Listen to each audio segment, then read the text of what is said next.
데이터브리스를 처음 접하시려고 하시는 분들이 저희 14일 프리 트라이얼을 어떻게 시작하실 수 있는지 AWS 기준으로 설명을 드리도록 하겠습니다.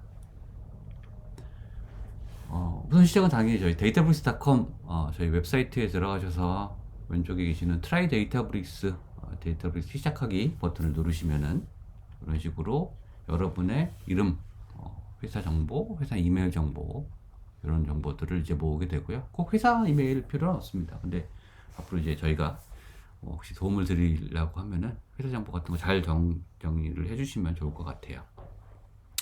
정보를 넣고 나면 다음 페이지로 나오는 것들이 이런 식으로 이제 클라우드 프로바이더를 선택해라 라고 나옵니다. 아시다시피 저희 데이터브리스가 3사 CSP, 아마존 AWS나 MS 애저, 구글 클라우드 같이 3사의 클라우드 제품에서 다 동작을 하는 사스 솔루션이고요.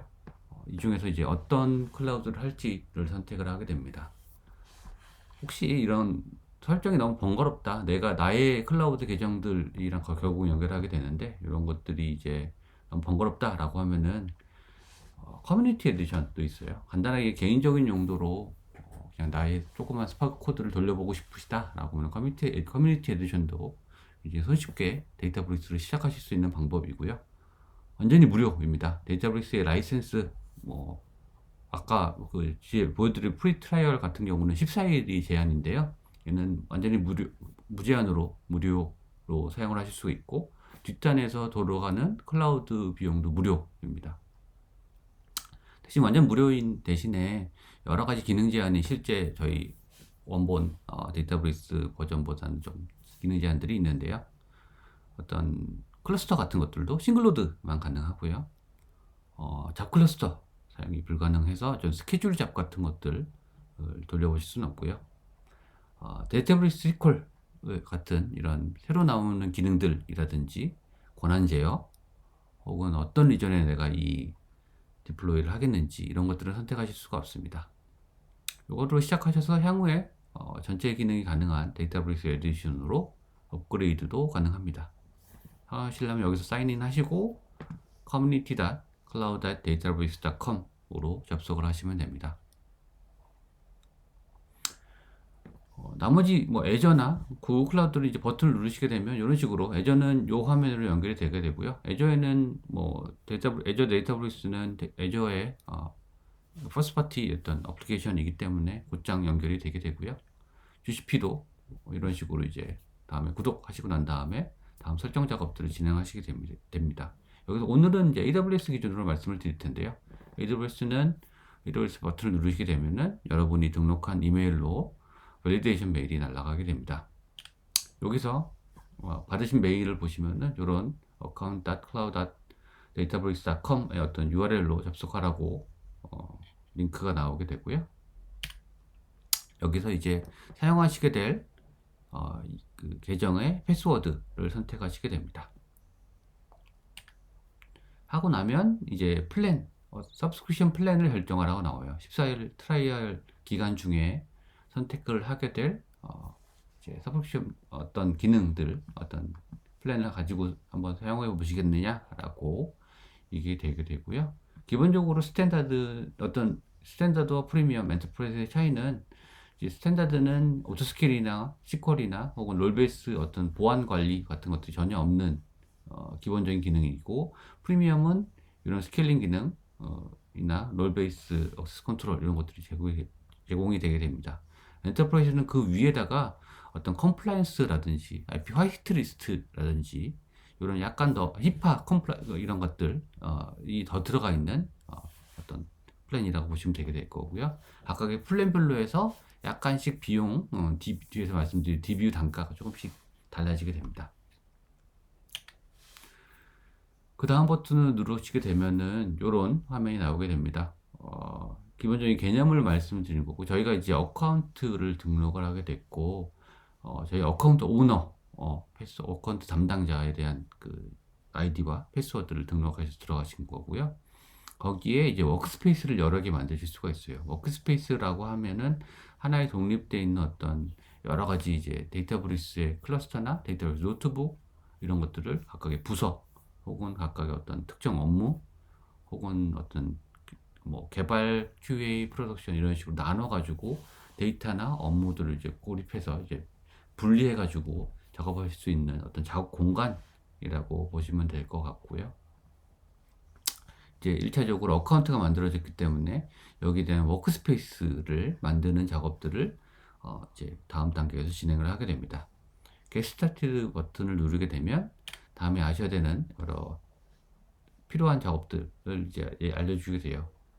뒤에서 이제 아키텍처를 말씀드리겠지만 실제 저희 그 데이터브리스가 디플로이 하게 될 여러분의 AWS 계정 정보가 필요하게 되고요.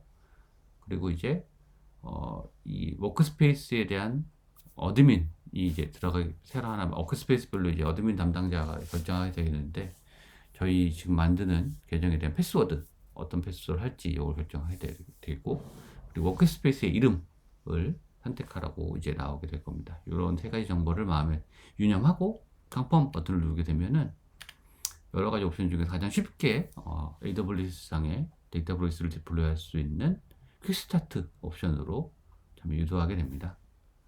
보시게 되면 이런 팝업 창이 뜨게 되고요. 워크스페이스 이름 그리고 내가 어느 리전에다가 이 워크스페이스를 디플로이 할지 선택을 하실 수 있는데요. 저는 이제 한국 리전을 선택을 했어요. 그리고 스타트 퀵스타트 버튼 요 버튼을 누르게 되면 이제 AWS 콘솔로 넘어가게 돼요. AWS에 있는 여러분의 이제 AWS 계정에다가 이런 클라우드 포메이션 템플릿을 거쳐가지고 디플로이를 하게 됩니다. 여기서 넣으실 정보는 그 해당되는 워크스페이스에 이제 어카운트 패스워드 넣어주시게 되면 되고요. 나머지 정보들은 제가 넣었던 정보들, 워크스페이스 이름이라든지 이제 어느 리전에 디플로이 하게 될지 요걸 결정하게 됩니다. 뒤에서 아키텍처 그림을 말씀드리면서 조금 설명을 드릴 텐데요. 결국 그 저희 데이터브리스에서 UI 상에서 여러분의 AWS 계정을 연결해서 AWS 계정상에 VPC도 만들고 거기에 이제 운영을 하시면서 스파크 EC2 인스턴스로 내렸다 올렸다 혹은 뭐 이제 S3랑 연결하고 이런 작업들을 거치게 하기 위해서 이런 크로스 어카운트 IAM 롤을 하나 생성을 하게 되고요.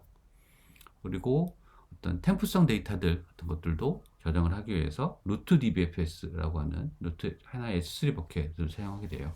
거기에 대한 이름도 내가 필요하다면 이거를 이제 랜덤하이드 되어 있는 정보들을 내가 원하는 대로 바꿀 수가 있습니다. 그리고 이제 스택 생성 이 버튼을 누르게 되면은 한 5분, 10분 정도가 걸치면은 자동으로 이제 워크스페이스를 생성을 하게 돼요.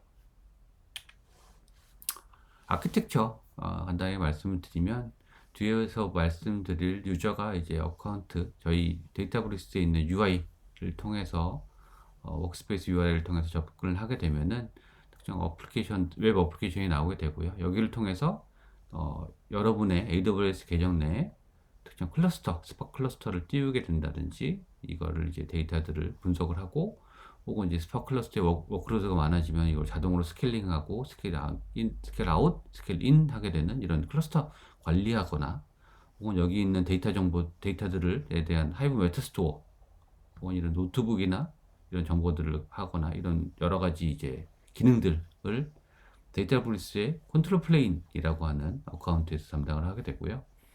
그리고 여러분의 AWS 계정에는 데이터 플레인이라고 하는 VPC 내 여러 가지 정보들을 연결하게 되는 이런 하나의 세팅이 완료가 되게 됩니다. 요 둘 간의 통신이 크로스 어카운트 IAM 롤 저희가 말씀드렸다 아까 만들었던 그 롤을 통해서 서로 API 콜을 통해 가지고 이제 연결이 되게 되겠죠. 조금 디테일하게 말씀드리면 기본 값으로는 이런 식으로 설정이 되게 됩니다. 기본으로 그냥 만들게 되면은 데이터브리스가 여러분의 계정 내에 하나의 VPC를 생성을 하게 되고요. 거기에 이제 리전별로 이제 어빌리티 존 여러 이제 멀티 어빌리티 존별로 해가지고 이제 설정을 하게 되겠죠. 어빌리티 존을 만들고 이제 각각의 이제 EC2 인스턴스가 뜨게 될 EC2들이 해당되는 AZ에 생성이 되게 됩니다. 당연히 보안적으로 이제 막기 위해서 프라이빗 IP들만 할당이 되게 되고요. 외부랑 통신은 이런 인터넷 게이트웨이를 통해서 데이터베이스의 컨트롤 플레인이랑 연결하게 됩니다. 서로 이 통신은 암호화되어 있고요. 이런 외부망을 타기 이제 저희 쪽 뭐 보안적 컴플라이언스나 이런 걸로 인해서 보안 룰 때문에 안 된다라고 하시면은 프라이빗 링크를 통해서 외부 인터넷망 통신 없이도 이런 식으로 연결하는 옵션도 제공을 하고 있습니다. 이런 식으로 데이터브리스가 만들어주는 VPC 말고도 기존에 있는 어떤 VPC를 활용을 하거나 좀 VPC 세팅을 좀 나이가 커스터마이즈해서 설정하는 방법도 제공을 하고 있고요. 기본값은 앞에 말씀드렸던 대로 퀵스타트 그냥 누르시게 되면은 각각의 워크스페이스별로에서 VPC가 하나하나 생성이 되게 되고요. 얘네끼리 이제 외부에 있는 다른 서비스들이랑 연동하려면 외부에 있는 VPC랑 같이 피어링을 한다든지 이런 작업을 거쳐야 되겠죠. 근데 이런 커스터머 매니지드 VPC 옵션을 선택을 하게 되면은 고객이 이런 VPC의 그 사이더 레인지를 변경을 하거나 굉장히 크게 잡아가지고 여러 워크스페이스들이 하나의 VPC를 공유를 하거나 혹은 기존에 있는 VPC에다가 저희 데이터브리스의 이제 자원들을 활용을 하실 수 있도록 그런 여러 가지 옵션들을 제공을 하고 있습니다. 디플레이 하는 옵션은 앞에 말씀드렸던 퀵스타트 옵션 외에도 콘솔 내에서 UI형에서도 제공하고요. 혹은 테라폼에서도 테라폼 프로바이더 제공을 하고 있고요. 콘 API들로 일일이 하나하나 이런 VPC를 만들거나 여러 가지 작업들을 거칠 수 있도록 API들도 당연히 제공을 하고 있습니다. 실제 워크스페이스를 한번 보여드리고 오늘 세션을 마치려고 하고 있습니다. 데모를 한번 보여드릴게요. 데이터브리스의 어카운트 콘솔이라는 화면을 들어가게 되면요. 저희가 이제 저는 이미 여러 워크스페이스들이 만들어져 있는 어카운트에 접속을 하고 있고요. 이제 워크스페이스 혹은 이 각각 워크스페이스별로 어떤 하이브 메타스토어들 그리고 사용량, 워크스페이스별 사용량을 보실 수도 있고요. 관련되는 워크스페이스별로 해서 유저나 그룹 혹은 이제 클라우드 리소스라고 해서 이 해당되는 워크스페이스에 연결되어 있는 IAM 롤이라든지 S3 버켓 혹은 VPC 정보들을 여기다 이제 일일이 관리하고 그걸 통해서 쓰실 수 있습니다. 워크스페이스 만드는 방법들도 앞에 말씀드렸던 퀵 스타트 옵션을 곧장 띄워가지고 내가 워크스페이스를 어떤 워크스페이스 이름이라든지 혹은 어떤 리전 여러 리전들이 있을 텐데요. 리전상에다가 내가 스타트 퀵 스타트 뭐 선택을 하게 되면 AWS 계정에 연결해가지고 이제 작업을 하게 되겠죠. 혹은 이제 아까 보여드렸던 두 번째 옵션인 어카운트 콘솔을 통해 가지고 내가 미리 만들어져 있는 어떤 크레덴셜 정보라든지 S3 버켓 정보 어떤 리전에 할지 메타스토어 어떤 걸 쓸지 이런 것들을 선택을 해서 UI 상에서도 하실 수가 있어요. 어카운트 오너 입장에서는 각각의 워크스페이스 별로 해서 사용량 같은 것들도 이런 식으로 모니터링하고 리포팅을 받을 수가 있습니다.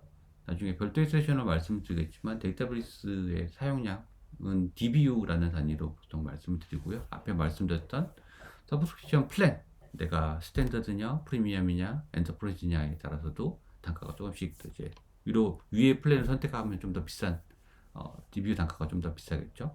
그리고 어떤 타입의 클러스터를 쓰는지 월버포스냐 잡이냐 혹은 SQL 컴퓨터냐 뭐 이런 거 대비 혹은 이 밑단에서 쓰는 AWS EC2의 인스턴스 타입이 뭐냐에 따라서 이제 DBU 시간당 사용하는 데이터베이스 유닛이 달라지게 되고요. 거기에 따라서 이제 과금이 되게 됩니다. 이런 것도 이제 모니터링 하실 수 있고 워크스페이스를 하나만 볼게요. 실제 이제 돌고 있는 워크스페이스 하나 보시게 되면 이 워크스페이스는 어느 리전에 떠 있고 뭐 어떤 S3 버켓을 가지고 있고 각각별로 해가지고 워크스페이스는 URL이 있어요. 보시면은 요것만 한번 볼게요.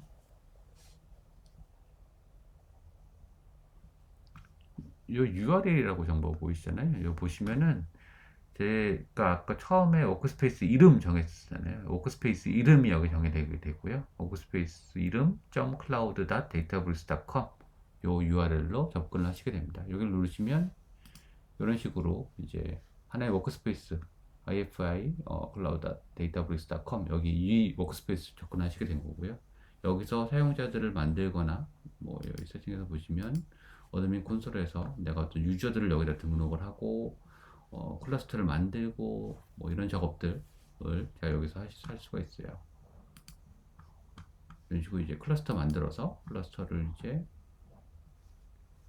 뭐 어떤 테스트 클러스터를 만들겠다라고 하고 클러스터 타입 혹은 어떤 런타임 버전 어떤 걸 쓰겠고 뭐 어떤 인스턴스 타입 AWS 인스턴스 타입 쓰겠다 이런 거 선택하셔서 만들게 되면은 여러분의 AWS 계정 내에 EC2 인스턴스를 뜨고 이런 작업들이 자동으로 AWS에서 관리하게 된다라고 이해하시면 좋을 것 같습니다. 그래서 오늘 준비한 내용은 여기까지고요. 14일 트라이얼 한번 간단한 지금 복잡하게 말씀드렸지만 실제 해보시면 굉장히 쉽게 하실 수 있는 작업이라서 한번 테스트 해보시면 좋을 것 같습니다. 오늘 준비한 내용은 여기까지고요. 경청해 주셔서 감사합니다.